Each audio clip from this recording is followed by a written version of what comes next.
Hello, my dear friends. Hello, my dear listeners. How are you all? I hope you are doing your best to serve your duties in your condition with utmost honesty and love. So, let's start the next step in our journey in the life of our Master Sri Ramakrishna Paramahansadev. And today we are going to start a new chapter from his life, Nirvikalpa Samadhi, which means the absolute connection with Almighty. So let's start.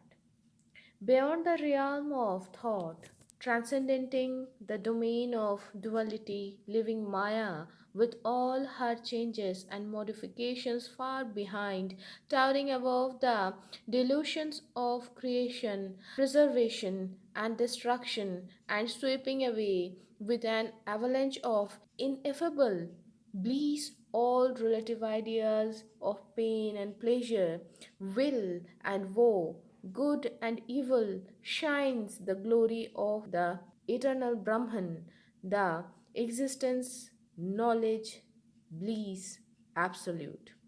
In the Nirvikalpa Samadhi, knowledge, knower and known dissolve in the mainstream of one eternal consciousness. Birth, growth, and death vanish in that infinite existence, and love, lover and beloved merge in that unbounded ocean of supreme felicity, quelling all doubts and misgivings, stopping the oscillations of mind, exhausting the momentum of past action, breaking down the rich poles of that tabernacle in which the soul has made its abode for untold ages, stilling the body, calming the mind, and drowning the ego, comes the sweet joy of Brahman in that superconscious state.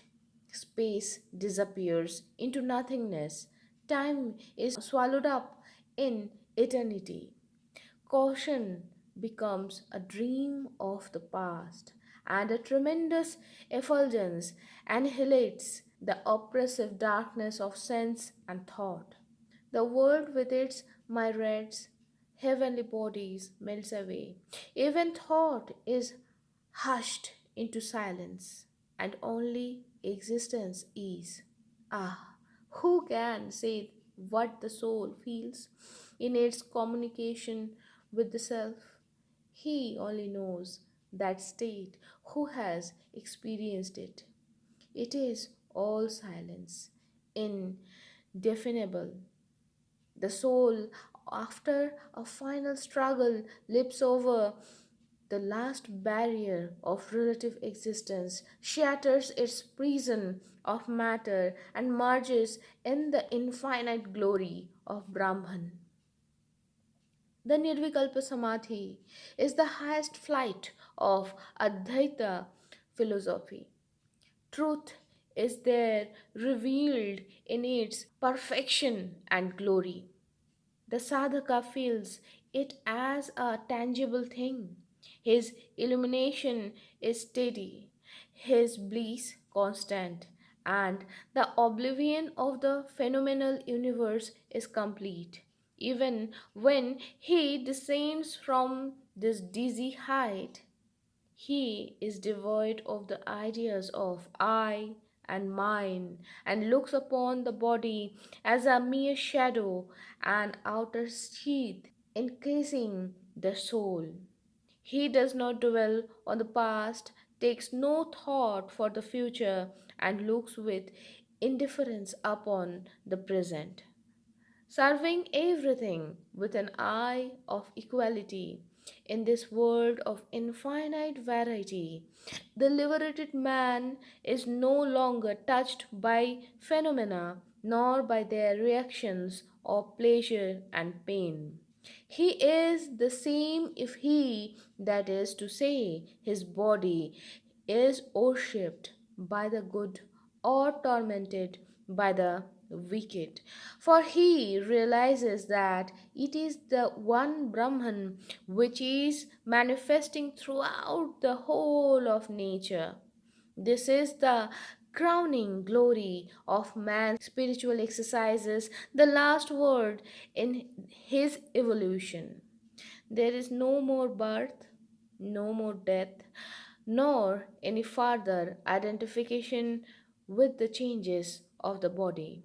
He leaves behind all the modifications of relativity like a cast off garment.